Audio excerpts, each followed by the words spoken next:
U selu pod dno planine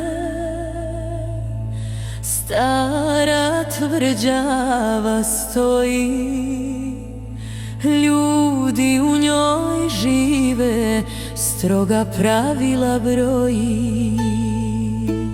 Porodice pletu mrežu ljubavi i bola, srce svako sanja, ali sudbina je stolna. Svako nosi breme kao kamen na pragu dah.